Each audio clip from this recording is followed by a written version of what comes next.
As we conclude our conversation, what do you think is your magic? I want to reframe that as kind of in a twofold way. So I think if you had to ask me what's my superpower, I would say that it's receptivity. And this is something that I really consider this to be one of the highest virtues, like humility and receptivity. And I feel like they go very much hand in hand. And I think that for me, one of the gifts of receptivity is knowing how to respond in a way that creates magic. The magic part is when something is offered to you at the perfect moment. I was just chilling there watching the sunset when a guy comes by and gives me a lollipop and a beer or something like that, whatever. I was like, what just happened? And that's magic.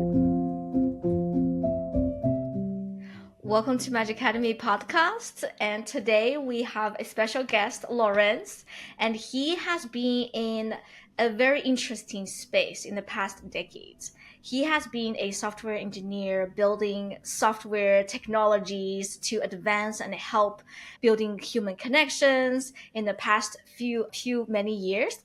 And now he is building this authentic connector called Sutra, where people can get connected, and he is facilitating very authentic, deep relational relationship with participants in his space. So that brought me a very interesting topic. How would a technologist or a technology builder, a developer, create a space that facilitate transformative human to human authentic connections? And how in the future, with all the advancement in technologies, can humanities continuously to connect and grow and continuously flourish? So welcome to our podcast, and welcome Lorenz Sell. Thank you very much. Thanks for having me, Jiani. I'm really excited to be here. Thank you very much. You have been creating spaces for a lot of guests, thought leaders, visionaries in transformative human development and relation building and leadership in that space. How would you introduce yourself in a unique way that the world has not heard about yet? That's a tall order. I shared this that 12 years ago, I had a mystical experience that changed my life. And this happened at Burning Man. Burning Man has been a big part of my life, and something that's always touched me or has created this deep curiosity is how do we bring that quality of generosity and kindness and love and presence that I experienced at Burning Man into the outside world. And so I had this mystical experience, and the heart of it was basically a visceral experience of world peace. And I'd never thought about peace before. It wasn't something that I'd spent a lot of time on. But I came out of that with this deep sense of purpose, that this is what I wanted to be in service of. And I've been building startups my whole life since 2003 when I started my first company. And so it was natural for me to start thinking about how the world that I was familiar with, specifically like internet companies, could somehow bring more love into the world. And that's really become the heart of my journey since then, which was in 2011. That's wonderful. I'm so curious about the Burning Man experience of pure peace. Can you share with us a little bit more of what kind of peace that you felt? To be honest, I'm not sure how to explain it or convey it. It wasn't quite in the sense of pure peace. It was more peace on an energetic level on the planet. And a big part of what I've tried to understand since then has been, what does that mean? And that really has brought me to this relational work that we do today. I think the simplest way that I've been able to somehow simplify it almost to the point of silliness is that when you have interaction at sufficiently deep levels of awareness, peace is inevitable. And so the question is, how do you cultivate that quality of awareness and quality of presence? And that doesn't mean there isn't conflict, there isn't things that don't come up, but when I can be present to the things that come up, and when I can communicate about them in a way that you can be present to those things as well, and I can be present to you, then we have the conditions for a completely different quality of connection and communication. And for me, that brings us much closer to peace because it allows us to be present to what's in the space, to the space of our interaction, to the space of our interbeing. And it allows us to navigate that with intelligence in a way that invites more creativity. And I think the capacity to do that isn't something that you can just read about in a book. It really requires you to develop the capacity to be with everything that's present, to be with something that might be uncomfortable or challenging, to be present in this way with another person, to really hold space for them, and to somehow be willing to navigate that, even though it may be uncomfortable or deeply challenging.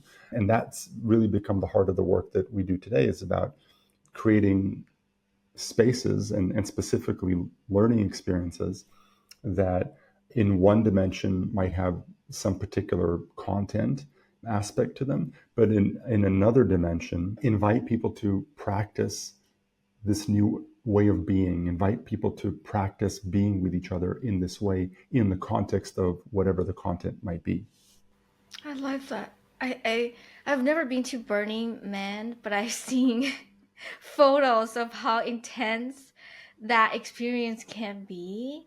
I think one of the closest peaceful experience that I personally experienced is when I was doing meditation. Even it's like enclosed space, you and the space, there's like not like Burning Man is like interconnection, but just based on that experience, I was like doing meditation and I felt a sense of bliss, like everything's so perfect, everything's so beautiful, and you feel so happy and content. And when you open your eyes and you walk down the street and you see everyone, you just like to give everyone a hug. I think that's the closest peaceful experience that I've experienced. Yeah, yours is very interesting. So I'm curious to learn more. I think that's transformed into the work that you're doing with Sutra and curating this space. Can you share with us a little bit about Sutra, its mission, its vision, and its impact as of now? Sure. Yeah, and our vision is a peaceful world. And so as I shared, a big part of what we believe are the building blocks of a peaceful world are what we call relational capacities. And relational capacities are things like deep listening, empathy, attunement, presence, the capacity to be with difficult emotions.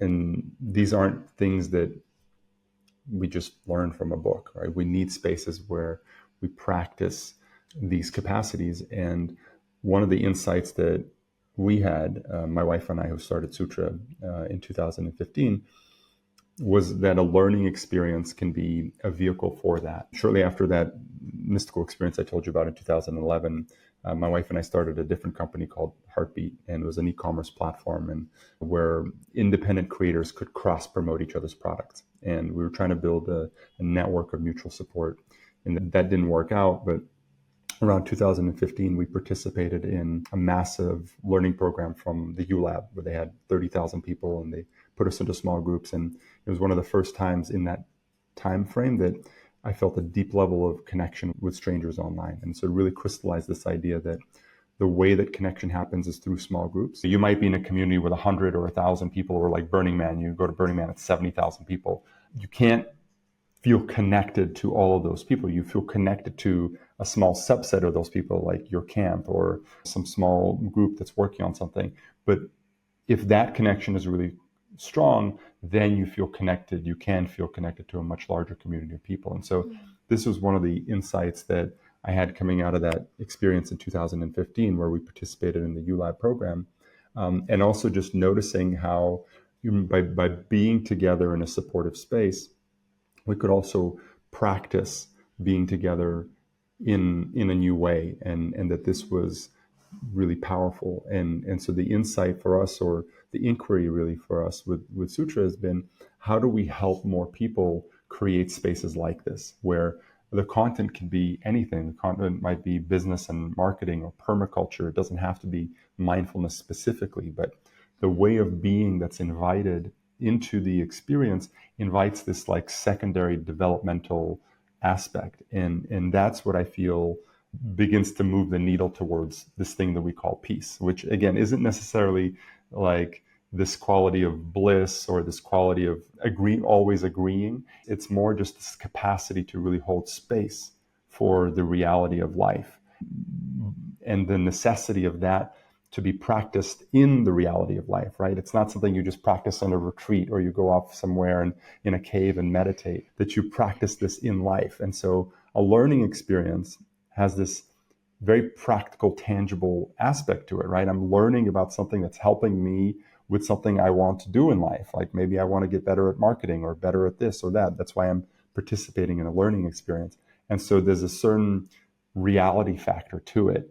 And so when you combine that with this quality of presence and like an awareness of the way of being that's invited into how people come together for that learning experience, there's something really magical that happens, right? Your podcast it's called Magic Academy, right? I think that's, to me, that's the magic, is this intersection or awareness of our way of being and what we're learning, that it's not just about content and like thinking.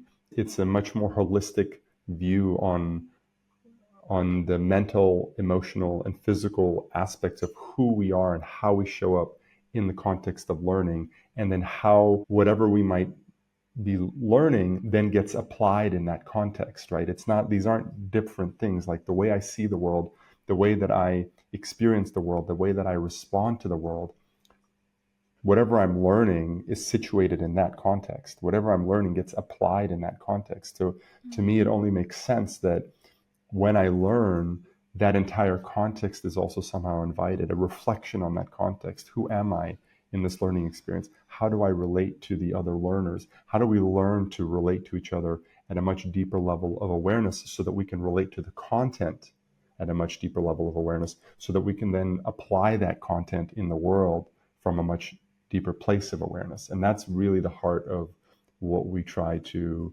deliver on or understand how to deliver on with Sutra. Yeah, that gets me very curious. In our previous conversation, you're like, space is the teacher. So I think that kind of resonates right in what you just mentioned. People who are brand new in the space, and they may wonder, okay, yeah, I understand the importance of a deep relational space. Do you actually build that? Are there any frameworks? Are there any structures? Are there any key questions you start by asking yourself or the team? Yeah, I think it's really a matter of understanding that what you're working with is receptivity. And they're depending on what a person's background is or relationship to some of this language, that can mean different things, right? It's also important not to overcomplicate it. Like the most simple expression of receptivity is listening, right? So creating a space that invites people to listen more deeply, in creating a space that invites people to notice what's coming up for them internally. So they might be offered some content, and then there's an opportunity for a moment of stillness and just noticing, how does that land for you? Any thoughts or feelings or emotions, or to invite them into a breakout and offer them an instruction to really listen to the other person, to suspend judgment, to not feel like they have to respond right away, right? To give them permission to just listen without needing to think of something intelligent to say in response. And I think gradually just expanding a person's relationship with their own listening. And first, that might just be what they're hearing, and then inviting them to notice a broader spectrum of what might be present for them, what comes up for them emotionally, what comes up for them physically. Like these are all in the broad category of what I would call receptivity. And that's really the foundation of this kind of work. And I think that really begins with the convener, the instructor, the teacher, whoever is bringing the people together, their own receptivity to who they're speaking to, what the participants might need, where they're at, how to meet them where they're at, how to take them on a journey that opens up this territory, I think there's some really great resources out there. For example, the Presencing Institute, which is founded by Otto Scharmer, who's a professor at MIT, has a great body of work called The Four Levels of Listening. And this is one of my introductions to listening that also really helped me expand just initial relationship to listening, which is they break it into four levels. So it starts with downloading, then there's factual, empathic, and then there's generative. Downloading is where just I know what I know and I don't really pay attention to any other evidence outside me. Factual is much more scientific, is that I compare what I know against like evidence that I collect from the world. Empathic is where I also really tune into what another person's perspective might be. I'm willing to put myself into their shoes and see the world from the view of another person. And generative is that I'm receptive to what wants to emerge. In any given situation, in any given moment between a group of people, there's some possibility that you might call that's emergent. And what happens when all the people in the space are somehow receptive to that? They begin to tune into what's the highest possibility that can emerge between us. And then there's a shift in the quality of listening, right? I'm not just putting myself in your position to see the world from your view, but I'm actually putting myself into this broader, you use this term, the space as the teacher, right? So what does that mean? What does it mean, the space as the teacher, right? You have to somehow wrestle with that in a deep way. And again, it comes back to this quality of receptivity. If the space is the teacher, that includes me, that includes you, that includes every attribute of this experience.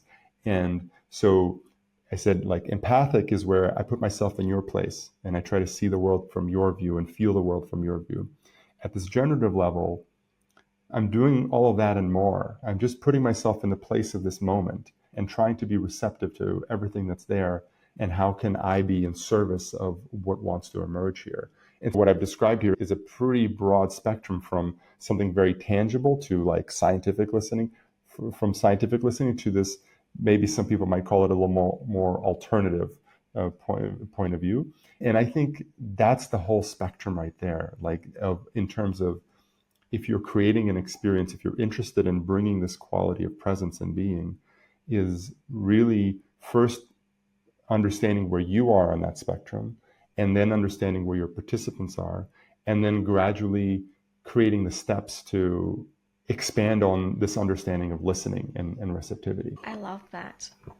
As you were describing it, I'm just like visualizing the four levels, and I'm reflecting. I think in our day-to-day lives, we are probably most likely to be in level 1 and level 2. And for people who we probably have a personal relationship, who are our friends, family members, probably we can go to level 3. And level 4 is very interesting. That takes a lot of careful design, because as I was imagining, if you're doing like teamwork in the workspace and a leader comes, or there's many leaders in the team and they're trying to develop a product or something that help the customers, people, or even the internal teams, how can the leader or facilitator curate a space that guides people from level 1, 2, 3, all the way to 4? I think it really starts with the person convening, whether it's the leader or whoever's bringing people together. And for me, the best way is with authentic vulnerability. Whether I'm working in the context of our team, like with employees, and there's something that if I'm expecting people to step into this like deeper generative quality of listening, I have to be willing to communicate from a place of much deeper vulnerability and just sharing like what's really present for me. Let me give another example. I've been in many spaces where I think the biggest challenge is that it doesn't feel entirely safe to share what's really present for you, especially if you're in a working environment where there's a boss, right? So things might come up for you as a consultant or employee in that space. And it doesn't, as much as it might be an environment that at some level invites everybody to share what's really there for them, it doesn't quite feel that's the reality. And so in that context, whether you're the leader or whether you're, I don't know what to call the next level, like the employee, I The think in talents. the talent, that's a beautiful word for it, the talent, right? I think it's up to either party that wants to create this kind of space to have the skillfulness and the courage to have a vulnerable conversation in the right context, right? So maybe something's coming up for you with a superior, and maybe sharing that in the context of the whole group isn't quite appropriate for that very sensitive thing, right? So maybe then what's more appropriate is to approach that superior and say, hey, like this is coming up for me, and I really want to bring this into the space so that we can both be present to it. And certainly, if you're in a leadership position, it's the same thing. I think it's quite common that things come up in the context of any working relationship, like frustrations, challenges, and it's very natural to maybe just push them to the side and say, hey, I'm not, this is not what the space is about, because it also can feel uncomfortable to talk about some things. Or the opposite is that you respond with aggression, right? Some deadlines aren't met. And so you make you express that in a more aggressive way. And I think it requires a certain level of practiced skillfulness to find a way to open up what's in the space. Because that's the whole thing about the space as the teacher. For that to be true, everybody who's in the space needs to have an awareness of what's in the space.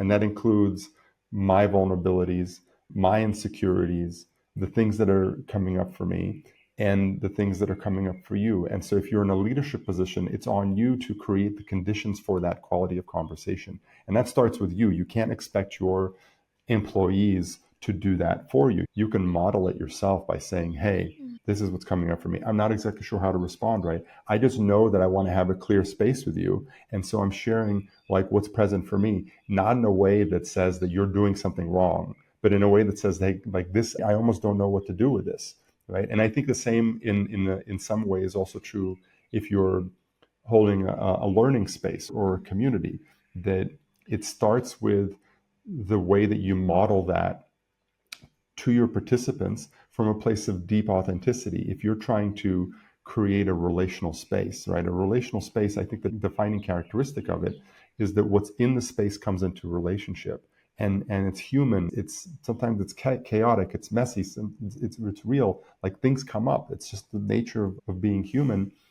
But the level of awareness with which we respond, that we have a lot of control over. And so if you're running a relational experience, sometimes it's not this like super smooth thing. Things come up. How do you respond to that with vulnerability and authenticity? And in my experience, if you can just own it and speak about it and be vulnerable, whether you're leading a learning experience or a team, that then creates the conditions for people to respond in a similar way. And then you get to discover how to navigate territory together, because it's not like a once and done thing. Like you can get into the best place ever with somebody close in your life. You were so complete. We've talked about everything. We've processed everything. And guess what? Stuff is going to come up again, right? It's just the way it is. That's life. And I think that's fine.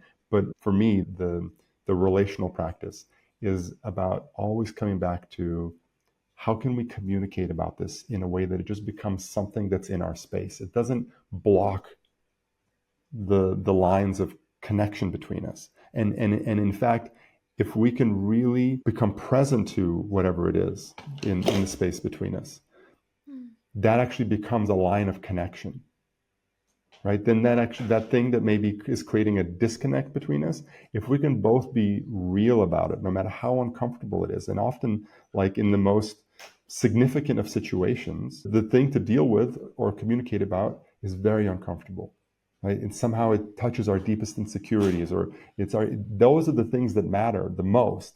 It's not these casual things of how are you, what's going on. These Oh, deeper, I'm fine. exactly. Oh, I'm fine. But that often is masking like a deeper reality that isn't being communicated. And that's the hardest reality to communicate about, because that's where connection happens. And so finding a level of appropriateness, what is appropriate to communicate at this level of our relationship, or in this context of our working space or learning space, and finding a way to continually open that up at deeper layers, and learning a way to communicate about the things in that space that are most significant, the things that maybe are creating a blockage where I can't fully express myself or be myself, or you can't fully express yourself or be yourself in this working or learning space. That then, if we can find a way to really hold that in a space of shared awareness where it doesn't rupture the relationship, but rather just becomes something that we can be with, that becomes real connection, right? That becomes authentic, real relationship. And that, for me, that changes everything. I think from what you're mentioning, the key is like the ability to be vulnerable, to be authentically vulnerable, and people need to acknowledge and appreciate that sense of deep vulnerability and respond with deep empathy, acceptance, acknowledgement, and say, yes, this is what I hear, this is what the blockage right now in here. So I'm hearing it. Let's embrace it, and now let's set it aside, and then let's move on beyond the blockage, or just leave it there, and then let's explore other spaces. So I think just like a x-ray, if the communication takes shape, we take an x-ray and say, hey, this is some blockages in here, which is okay, we're going to deal with it, and then let's explore something else, whether help to resolve the blockage or acknowledge and move on to its surrounding spaces. I think it's important to be very precise in what we're talking about here. The key function here is feeling, is to feel something, right? Is that there's something that comes up, and there are different levels at which I can receive that. I can hear it, and it becomes an intellectual process, and I can also feel it in the sense of, if something that I did is having an impact on you, or if there's something in our space that you don't necessarily feel comfortable expressing, I can feel that. I can just be receptive to it in my body. And for me, that's the building block of safety, is that I feel you feeling me. And in that sense, we don't need to put it to the side, or for me to repeat to you what I'm hearing is this and that and this. Sometimes doing that doesn't offer this quality of feeling felt. And it's such a subtle territory, right? Because I can hear what you said and I can repeat it back to you and say, so what I'm hearing is, and it's entirely an intellectual process, right? But when I'm with you, and this is what I call this quality of attunement, is that I feel you. And if I'm speaking from that place, that's a very different quality of communication. And so really what we're talking about is, how do you create a situation of embodied receptivity? And then from that place, if I really feel you and you feel me and we somehow meet each other, the response can be organic and natural. Sometimes it is important to restate and say, what I hear is this and I can understand this. And because you feel that I'm feeling you, those words take on a different meaning. I've been in situations where someone will repeat what I said, but they don't feel me. And I can feel that. I can feel that it's almost like they're trying to check a formulaic. Yeah, they're just trying to check a box and move it to the side. It's like, okay, what I heard from you is this, and then great, we've taken that care of that box of you feeling heard. But it's not the same as feeling felt. Yeah, so it's actually the opposite. Yeah, you're definitely not hearing me. You're just like repeating. Okay, so here's. Yeah, maybe not, but But I'm just saying that the deeper dimension of creating a relational space is that I feel felt by you, that I feel felt. And that can mean that I feel heard, but there's this deeper quality of, I'm with you. I see you. Like, Yeah, I hear you. I think it's really important. I see you, I hear you, I feel you. They have these like textures to them, right? And I think for me to be with you in a relationship as a human being, there's an intellectual quality there. There's an emotional quality. There's a physical quality, and there's a deeper quality, right? So for me to see you at a deep level is to be with you. It's to receive you, right? For me to see you is to really receive you, right? Then I receive you at a level like emotionally, like physically. I feel your presence in my body, right? like mentally I hear what you're saying, but then it becomes a much deeper form of data in my physical lived experience. And then if I receive you, then I see you. Then I'm like, I'm with you. I'm with you. And that's a very different quality of relationship. It's an embodied relationship, like mental, mind, a mind, body, spirit. That's how Yeah, I the three levels of connection, not just cognitive. exactly.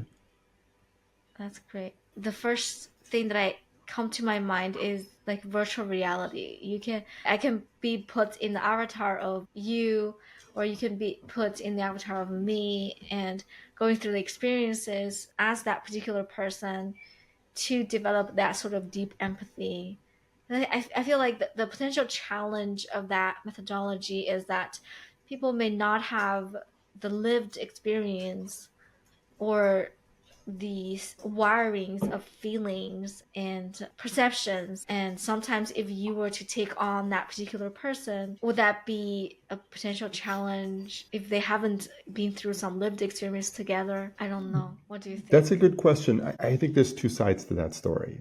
So on one side, there's a lot of benefit to being able to practice a new way of being in a space where you feel entirely safe, right? With a virtual avatar to really practice a different way of communication or a different way of responding to a situation. I think that could be really, really powerful.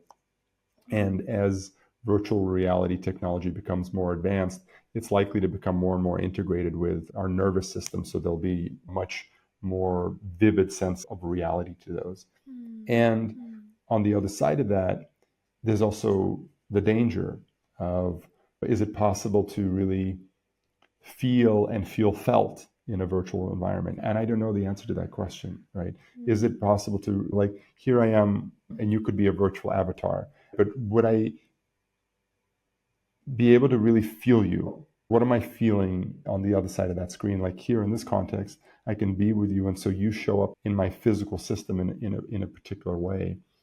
I'm not sure if that's present in a virtual environment. And I'm really not sure to what extent that may be present in a different way, and to what extent being in a virtual environment can also disconnect you from reality, especially as the virtual environment becomes increasingly more high resolution across the different dimensions of human experience. So I think there's a lot of potential benefit, and there's potential risk. It's inevitable that this is something that's becoming more mainstream. And I think, like anything else, whether that's VR or A, it's really coming back to the level of awareness with which we are in relationship to it. Right? It's like anything in life, whether it's drugs or sex or AI, VR, anything. Nothing is intrinsically bad. Nothing is intrinsically evil.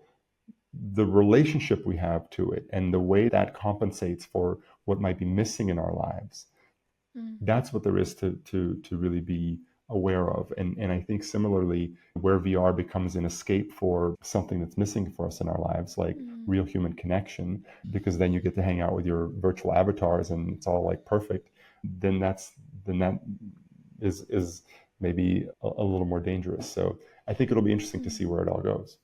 Yeah, so whether to enhance connection or actually making the epidemic of loneliness more severe. So Hmm. it's all really depends on the awareness and the ability for us to navigate in that space. Beautiful.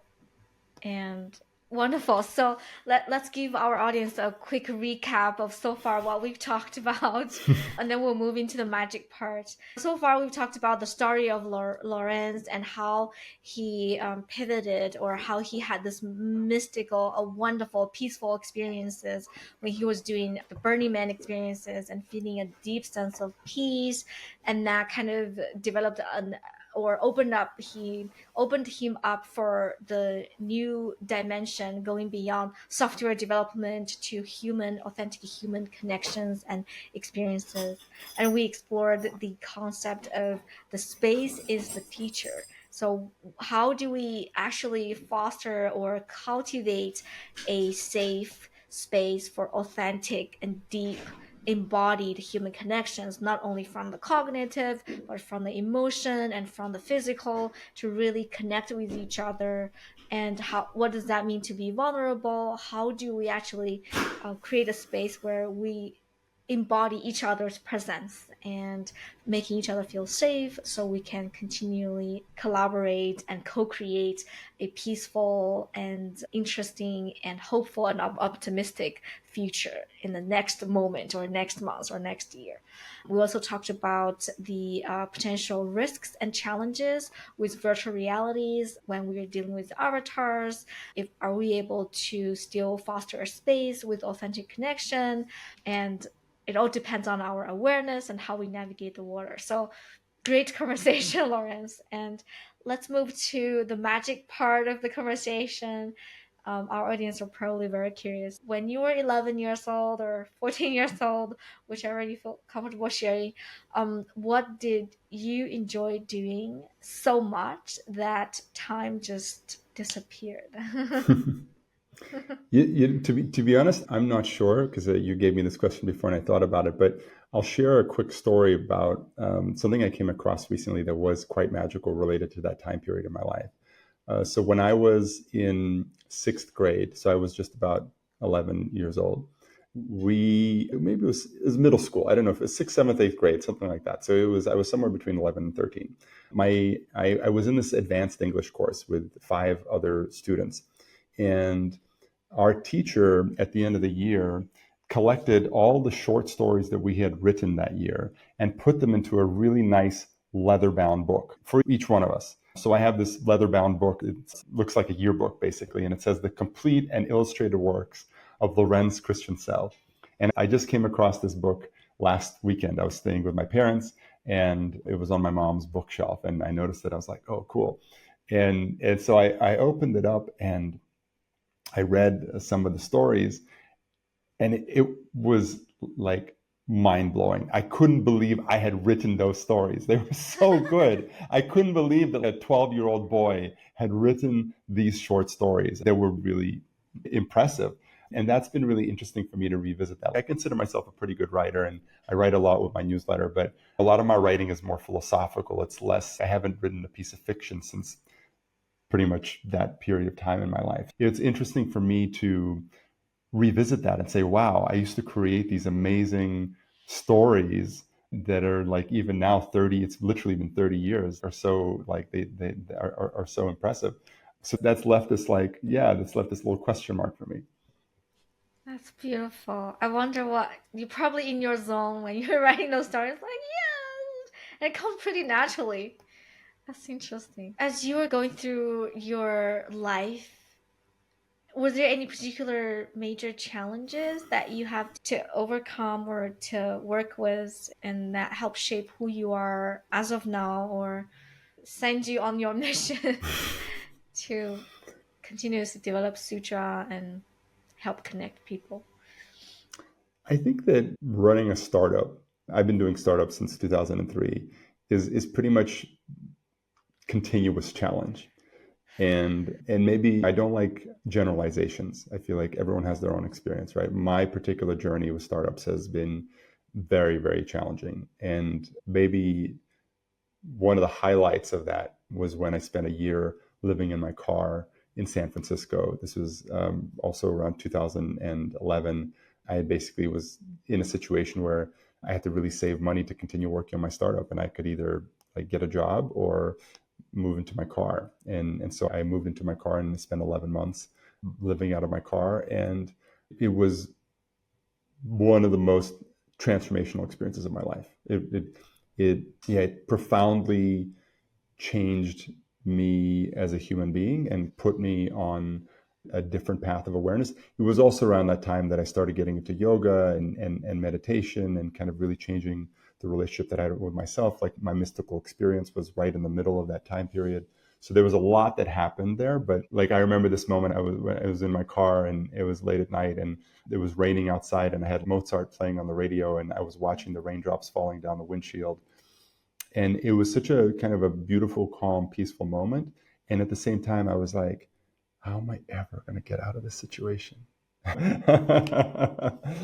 And yeah, somehow I got out of that situation. But that experience has always stayed with me as just one of those profoundly challenging moments that has been an enormous gift in retrospect.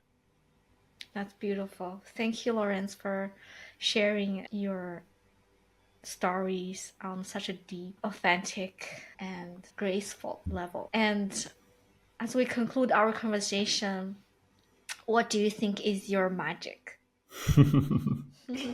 I want to reframe that as kind of in a twofold way. So I think one of my, if you had to ask me what's my superpower, I would say that it's receptivity, and this is something that I really consider this to be one of the highest virtues, like humility and receptivity, and I feel like they go very much hand in hand.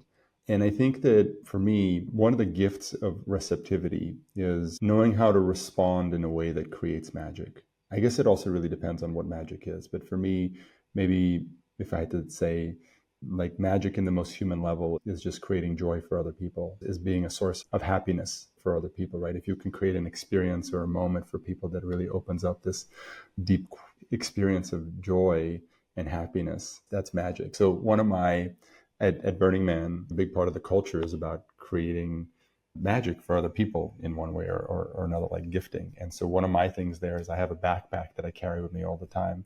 And I have all sorts of things in there, from Jello cups to chapsticks to Vicks Vapor Rub and all sorts of different snacks and candies and whatever different drinks. I carry this thing that weighs like a lot, and I carry it around with me all the time. And all that stuff isn't there so much for me, although I do enjoy it once in a while, is there for me to insert little moments of magic into other people's experience. And so when I'm like in a space and I can be receptive to what does this person need right now? And just pop that in. Oh, here's a lollipop. Oh, here's a drink. Oh, here you look like you haven't eaten in 12 hours. Here's a granola bar. Oh, you would you like a lychee cup? And the key is, of course, if you do that and someone doesn't want it, it's nice to be offered, but it can also be like a little bit annoying, right? The magic part is when something is offered to you at the perfect moment. I was just chilling there watching the sunset when a guy comes by and gives me a lollipop and a beer or something like that, whatever. I was like, what just happened? And that's magic. And so I think if there was a quality that I like aspire to cultivate more of, not just at Burning Man, but in life, it would be this twofold capacity of, on one side, like receptivity to the moment, to the situation, to the person I'm with, right? And that in itself is just like to be with a person, and where this quality of presence is like, I feel you feeling me, and we feel that, and we're having this connection at this deeper level, like that is already magic, right? But then also to be able to add little moments of wonder, because all this stuff can seem so serious sometimes. Oh, let's get present and deal with everything, right? And like sometimes you just want to be like more playful and silly and not deal with all of that, but still like to bring the two together, deep receptivity, and then inserting little moments of surprise, playfulness, whatever, right? Here's that lollipop and the beer for the sunset. I think that to me, that probably comes closest to the quality of magic that I feel like is something that I try to bring into the lives of the people around me. That's beautiful. Thank you, Lorenz, for such a beautiful conversation today. And thank you for co-creating this space together with me and with our audience. I hope our audience are able to enjoy our conversation and wonder what kind of moment of needs or receptivity that they can provide for people that's next to them at this moment. Mm. So Yeah. wonderful. Thank you, Jiani. A really wonderful Thank conversation and you. beautiful to connect with you, and really appreciate your presence. Thank you very much for being you and curating the space through Sutra. So, for our audience who want to get connected with Lorenz, his information and links are in the show note below. I look forward to you connecting with him and experiencing his magic. Thanks a lot, Jiani. Thank you, Lorenz.